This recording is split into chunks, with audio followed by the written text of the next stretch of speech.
আমি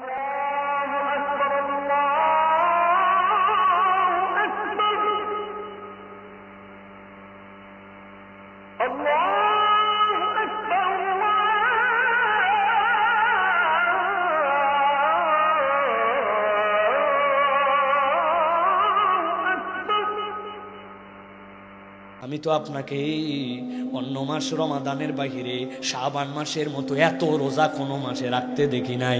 আপনি শাবান মাসে এত রোজা রাখেন কেন? সুবহানাল্লাহ। আমার নবী এত রোজা রাখতেন, প্রায় পুরা মাস রোজা রেখে ফেলছেন। নবীজি হেসে দিয়েছেন। হেসে দেওয়ার পরে বলতেছেন, ও ওসামা, কেন আমি রোজা রাখি জানো নাকি?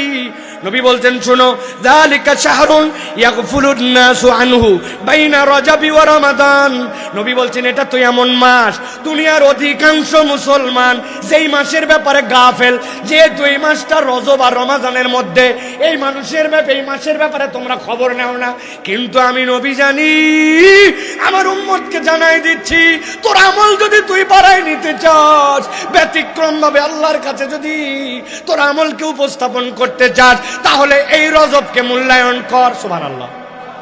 কেন মূল্যায়ন করবি? নবী বলছেন, ওয়া হুয়া শাহরুন তুরফাউ ফীহিল আমালু ইলা রাব্বিল আলামিন। আল্লাহর কাছে এই মাসটাই ওই মাস, যেই মাসের মধ্যে ফেরেশতারা কিতাব বানায়া আল্লাহর কাছে বান্দার আমলনামা দিয়ে দেয়। আমার নবী বলছেন, সেই মাসে কিতাব বানায়া আল্লাহর কাছে আমার আমলনামা পৌঁছায়। আমার ইচ্ছা, ফা উহিব্বু আন ইয়ারফা আমালি ওয়া আনা সাইম, আমি তো ভালোবাসি এইটা, আমার আমলনামা যখন আল্লাহর কাছে যাবে, ওই আমলনামায় লেখা হবে আমার নবী, আমার বান্দা রোজা ছিল, আমি যেন রোজার হালতে আছি, এই অবস্থায় যেন আমার আমলনামা আল্লাহর কাছে পৌঁছায়। এই জন্য আমি নবী শাবান মাসের মধ্যে এত রোজা রাখি। সুবহানাল্লাহ। জিজ্ঞাসা করবেন, হুজুর, আমল তো প্রত্যেক দিনও নাকি একবার করে যায়? ফজরের সময় এক ফেরেশতা আসে, আসরের সময় এক ফেরেশতা আসে, ওরা আবার উঠে যায় আর আবার নেমে আসে। ওইটা দিনের আমল।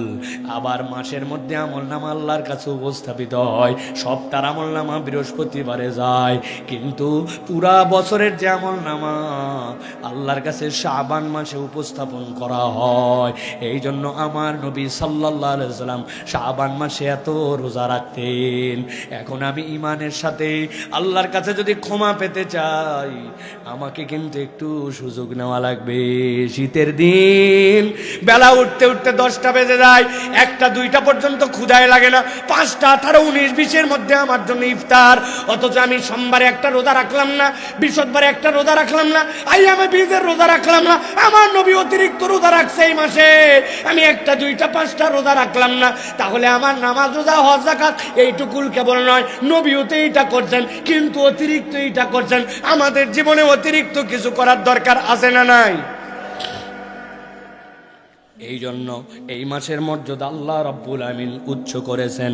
আরো একটা মর্যাদার কারণ, এই মাসের মধ্যে এমন একটা রাত আছে, আমার নবী বলছেন, ইয়াত্তালিউল্লাহু ইলা খালকিহি ফি লাইলাতিন নিসফি মিন শাবান। আল্লাহ বান্দার কাছে নিসফে শাবানের রাত্রে, মধ্য শাবানের রাত্রে 14 তারিখ দিবাগত রাত্রে আল্লাহ রাব্বুল আমিন নেমে আসেন। আল্লাহর নবী বলছেন, আসার পরে আল্লাহ তার সমস্ত সৃষ্টিকুলকে মাফ করে দেন, কেবলমাত্র তার মধ্যে যদি 2টা অপরাধ না থাকে। আল্লাহ নবী বলছেন, ফায়াগফিরু লিজামিই খালকিহি, আল্লাহ তার সকল সৃষ্টিকে মাফ করে দেন, ইল্লা লিমুশরিকিন আও মুশাহিনিন, যদি শিরিক না থাকে আর অন্তরটার মধ্যে যদি হিংসা বিদ্বেষ না থাকে, আল্লাহ রাব্বুল আমিন সব বান্দাকে মাফ করে দেন। যেই মাসে মাফ করেন ওই মাসটার নাম হচ্ছে শাবান। সে আমরা ঢুকবো। অতএব ইমানদার যদি আল্লাহর কাছে ক্ষমা পেতে চাই, কিছু প্রস্তুতি নেওয়ার দরকার আছে না না?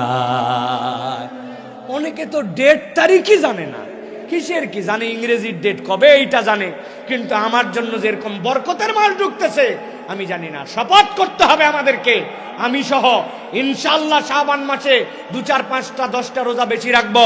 সুযোগ পাইলে সোম বৃহস্পতি মিস করব না, নিসফু মিনাশ শাবানের রোজা রাখবো, 13 14 15 আইয়ামে বীজের রোজা রাখবো ইনশাআল্লাহ। রাজি আছি ইনশাআল্লাহ?